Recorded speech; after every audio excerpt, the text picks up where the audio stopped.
बोलिए श्री हरि विष्णु नारायण की। भक्तजनों, भगवान श्री हरि विष्णु नारायण जो जग के पालनहार हैं, जिनका चतुर्भुज रूप है, जो पीतांबर धारण किए हुए हैं, जिनके हाथों में चक्र, सुदर्शन, पद्म और गदा है, जिनका नारायण मंत्र भवसागर से पार लगाने वाला है, तो मेरे साथ उनके नारायण मंत्र का जाप कीजिए। श्रीमन नारायण नारायण हरि हरि, भजमन नारायण नारायण हरि हरि। ओम नमो भगवते वासुदेवाय, ओम नमो भगवते वासुदेवाय। क्या आप जानते हैं भक्तों कि भगवान श्री हरि को माता तुलसी अत्यंत प्रिय क्यों है? क्यों भगवान विष्णु तुलसी की माला कंठ में धारण करते हैं? आइए ये पावन कथा आपको संगीतमय रूप में सुनाने जा रहा हूं, जिसे सुनकर आपका तन मन पवित्र हो जाएगा और आपके पापों का समूल विनाश होगा। तो एक बार फिर प्रेम और श्रद्धा से मेरे साथ बोलिए, बोलिए भगवान श्री हरि विष्णु नारायण की।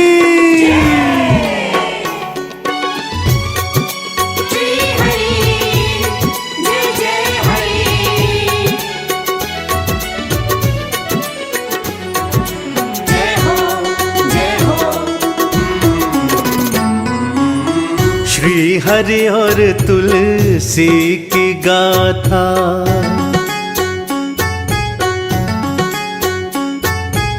श्री हरि और तुलसी की गाथा, आओ भक्तों तुमको सुनाए। क्यों तुलसी की माला गले में श्री विष्णु धारण करवाए, पावन गाथा तुमको सुनाए, पावन गाथा तुमको सुनाए।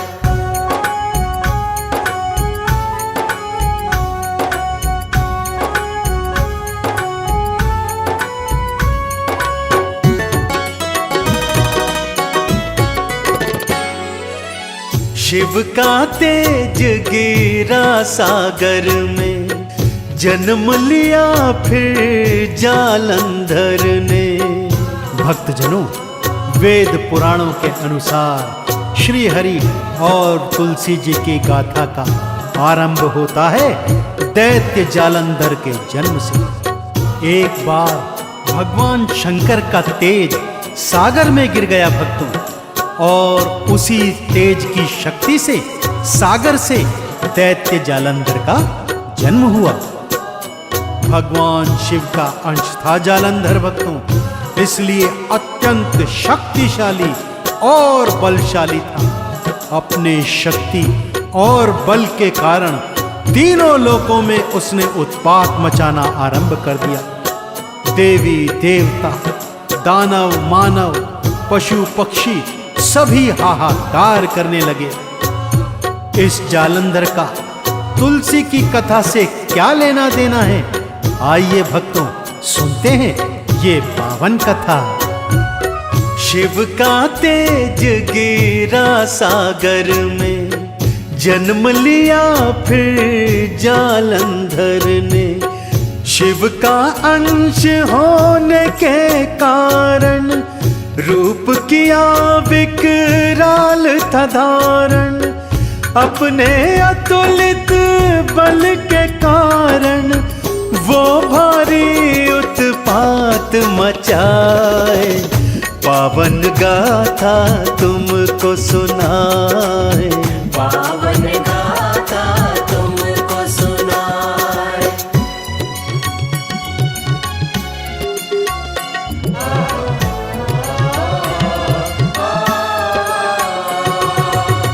काल नेमि की कन्या वृंदा, उससे विवाह हुआ जालंधर का।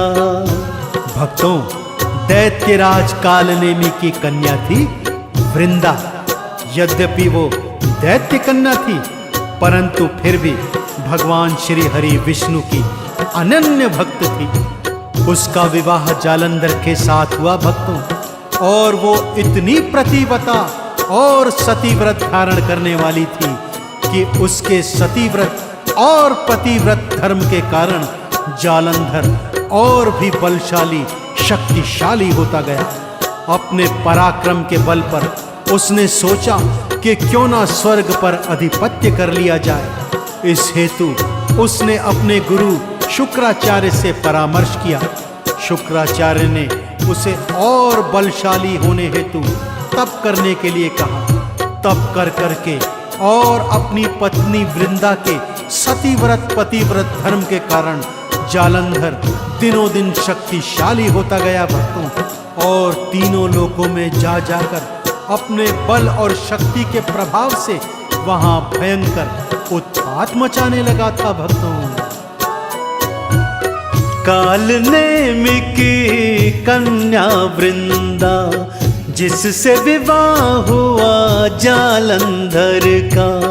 वृंदा पतिव्रता थी भारी, पति पे करती सब कुछ वारी। वृंदा के पतिव्रत के कारण जालंधर बलि होता जाए। पावन गाथा तुमको सुनाए, पावन गाथा तुमको सुनाए।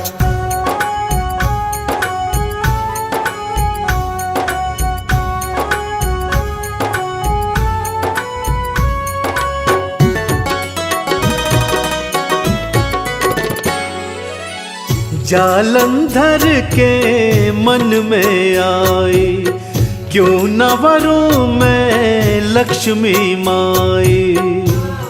तीनों लोकों का स्वामी होने के पश्चात एक दिन जालंधर के मन में विचार आया कि क्यों न श्री हरि विष्णु के वाम अंग बैठने वाली लक्ष्मी जी का वरण करूं।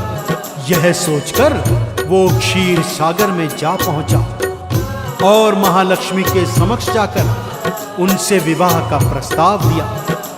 महालक्ष्मी ने उसे समझाते हुए कहा, हे जालंधर, तू भी और मैं भी दोनों ही सागर द्वारा उत्पन्न हुए हैं, अतः हम दोनों तो भाई बहन हैं। भला भाई और बहन के मध्य विवाह कैसे हो सकता है। जालंधर पहले तो बहुत क्रोध में आया भक्तों, परंतु जब बात उसकी समझ में आई तब वो क्रोधित होकर अपने लोक में वापस आ गया। परंतु महालक्ष्मी का वरण न करने के कारण दिन रात क्रोध में जलता रहता और प्राणियों पर हाहाकार उत्पात मचाता रहता। जालंधर के मन में आई, क्यों न वरों में लक्ष्मी माई। क्षीर के सागर चल कर आया, पर लक्ष्मी ने उसे समझाया। हम दोनों हैं बहन भाई, हम दोनों सागर के जाए। पावन गाथा तुमको सुनाए, पावन गाथा तुमको सुनाए।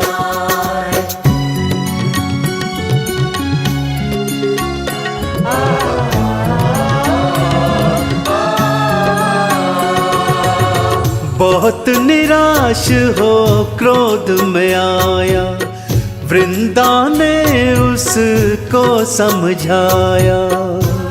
वृंदा ने अपने पति को क्रोध में आग बबूला होकर हाहाकार मचाते हुए देखा तो बड़े प्रेम से उसके पास गई। उसे समझाया कि महालक्ष्मी तो देवी महामाया है, उनका वरण भला तुम कैसे कर सकते हो। वो तो भगवान विष्णु के वाम अंग पधारती हैं, और भगवान विष्णु वो तो सर्वशक्तिशाली हैं, इस जगत के पालनहार हैं, भला उनसे क्या बैर बढ़ाना। परंतु जालंधर था कि उसकी समझ में कुछ भी नहीं आ रहा था। दिन रात परेशान रहता, अपने बल को बढ़ाता रहता और अपने बल और शक्ति से तीनों लोकों में हाहाकार मचाता रहता। तभी अचानक एक दिवस उसके मन में क्या विचार आया भक्तों, आइए ये रोचक, पावन और पवित्र कथा आपको सुनाता हूँ। बहुत निराश हो क्रोध में आया, वृंदा ने उसको समझाया, पर उसकी कुछ समझ न आए। भारी वो उत्पात मचाए, फिर क्या आई उसके मन में, आओ भक्तों तुमको बताए। पावन गाथा तुमको सुनाए, पावन गाथा तुमको सुनाए।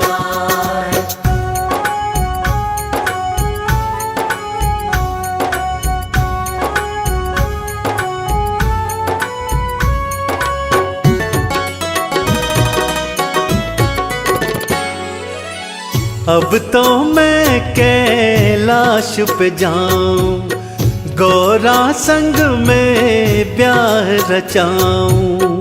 जालंधर के मन में आया कि मैं महालक्ष्मी का वर्णन नहीं कर पाया तो क्या, इसी समय कैलाश पे जाता हूँ और गौरी का वर्णन कर उसे अपनी पत्नी बनाता हूँ। वृंदा ने एक बार फिर चरणों में गिरकर प्रार्थना की, उसे समझाने का प्रयास किया कि माँ गौरा कोई साधारण देवी नहीं, शक्तिशाली महामाया है, जगत जननी है, उनका वर्णन करने का विचार छोड़ दे। परंतु जालंधर की समझ में कुछ नहीं आया। कैलाश पे जा पहुंचा और गौरा जी के समक्ष जाकर उन्हें विवाह का प्रस्ताव दिया। माँ गौरा को अत्यंत क्रोध आया भक्तों, तत्काल प्रभाव से भगवान शिव के समक्ष पहुंची और उनको सारी बात बताई। अब तो मैं कैलाश पे जाऊं, गौरा संग में ब्याह रचाऊं। गौरा को प्रस्ताव सुनाया, गौरा को फिर क्रोध थाया। गौरा पहुंची शिव के सन्मुख, उनको सारी बात बताए। पावन गाथा तुमको सुनाए, पावन गाथा तुमको सुनाए।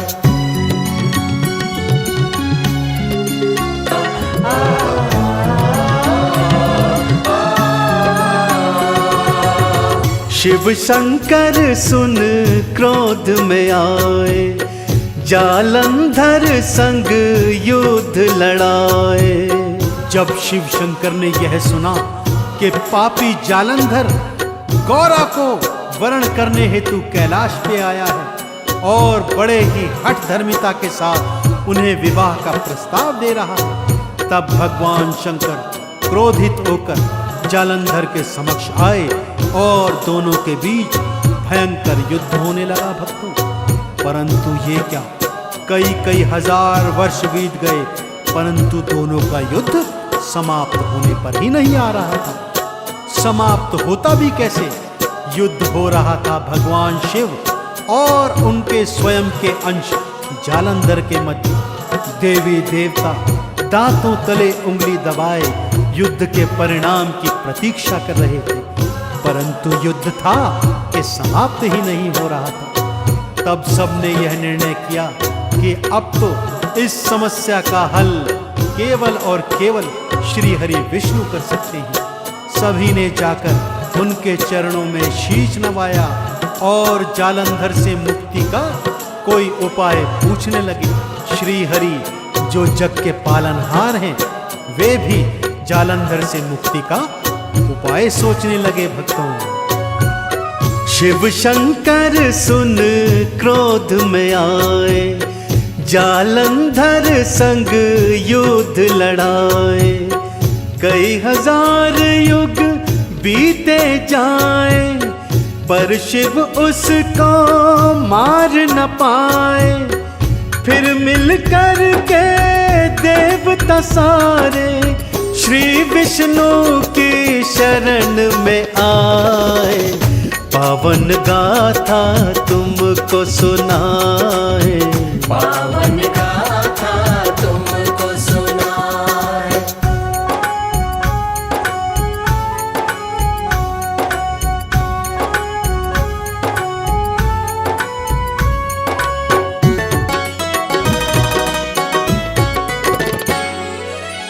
वृंदा का सत हरना होगा, प्रभु ये कारज करना होगा।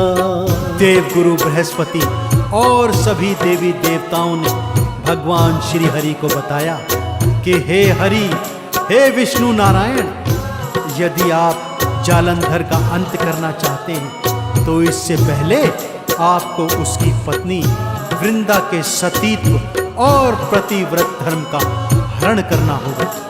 जब तक वृंदा का सतीत्व भंग नहीं होगा तब तक जालंधर की मृत्यु कभी नहीं आ सकती। श्री हरि ने भी सतीत्व भंग करने का निर्णय किया और जालंधर का रूप बनाकर वृंदा के सन्मुख आ गए भक्तों। वृंदा बेचारी दिन भर श्री हरि के नाम का जाप करती और अपने पतिव्रत धर्म का पालन करती थी। श्री हरि विष्णु को पति के रूप में सन्मुख पाकर भी वो उन्हें पहचान न पाई और उन्हीं के साथ पति के समान व्यवहार करने लगी। बस फिर क्या था भक्तों, जैसे ही भगवान श्री हरि विष्णु ने वृंदा का सतीत्व पतिव्रत धर्म भंग किया, जालंधर की शक्तियां क्षीण हो गई। तब आगे क्या पावन कथा हुई, श्री हरि भगवान ने क्या लीला रचाई, आइए श्री हरि भगवान के चरणों में ध्यान लगाकर सुनते हैं आगे की पावन कथा। वृंदा का सत हरना होगा, प्रभु ये कारज करना होगा। जालंधर का रूप बनाए, फिर वृंदा के सन्मुख आए। वृंदा उनका पति समझकर पति के समान व्यवहार कराए। पावन गाथा तुमको सुनाए। पावन गाथा तुमको सुनाए।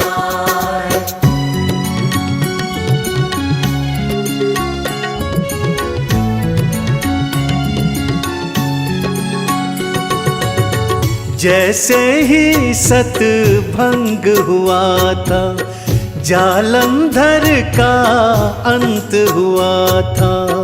जैसे ही वृंदा का सतीत्व पतिव्रत धर्म भंग हुआ, भगवान शिव के हाथों जालंधर का अंत हो गया। भक्तों, जब वृंदा को यह समाचार मिला, वो तो जैसे जड़ ही हो गई, क्योंकि अब उनके समक्ष उनके पति नहीं, श्री हरि भगवान विष्णु खड़े थे, जिनकी आराधना वो दिन रात किया करती थी।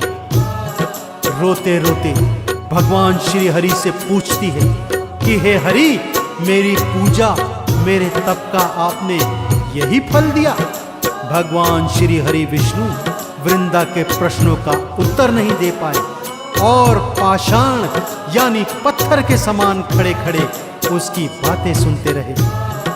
जब वृंदा को अपने प्रश्नों का उत्तर नहीं मिला तो उसने श्राप दिया, जाओ श्री हरि विष्णु, जैसे पत्थर के समान मेरे समक्ष खड़े हो, आप पत्थर के रूप में परिवर्तित हो जाओ। ऐसा कहते ही भगवान श्री हरि विष्णु शालिग्राम में परिवर्तित हो गए भक्तों, और तब से पाषाण रूप में शालिग्राम के अवतार में भक्तों द्वारा पूजे जाने लगे।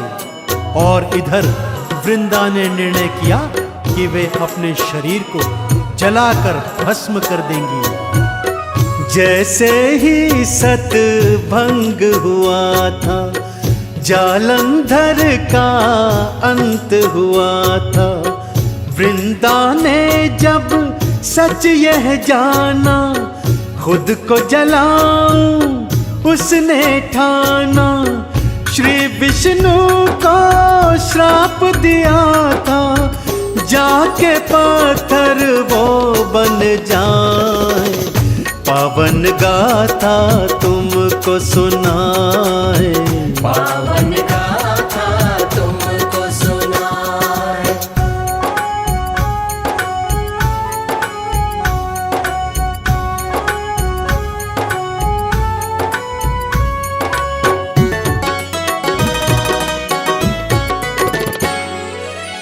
जहाँ वृंदा ने खुद को जलाया, तुलसी का एक पेड़ उगाया।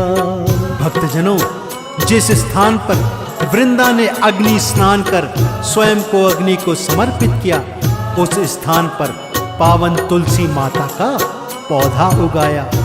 इधर भगवान श्री हरि विष्णु ने जब उस पौधे को देखा तो बड़े ही प्रेम से उसे स्वीकार किया और माँ तुलसी को यह वरदान दिया कि मृत्यु लोक में वो घर घर में पूजी जाएंगी और श्री हरि की दूसरी पत्नी कहलाएंगी। तभी से भक्तों, भगवान श्री हरि और माता तुलसी के भक्त हर वर्ष शालिग्राम और तुलसी का विवाह रचाते हैं तथा धूमधाम से उनका विवाह रचाकर दोनों का आशीर्वाद प्राप्त करते हैं। भगवान श्री हरि को तुलसी की माला अत्यंत प्रिय है भक्तों, इसीलिए श्री हरि सदैव अपने कंठ में तुलसी की माला को धारण करते हैं। तो मेरे साथ बोलिए, बोलिए तुलसी मैया की, भगवान श्री हरि विष्णु नारायण की। जहाँ वृंदा ने खुद को जलाया, वहाँ तुलसी का पेड़ उगाया। शालिग्राम बन श्री हरि आए और तुलसी संग ब्याह रचाए। तब से तुलसी की माला को श्री हरि अपने कंठ लगाए। पावन गाथा तुमको सुनाए, पावन गाथा तुमको सुनाए।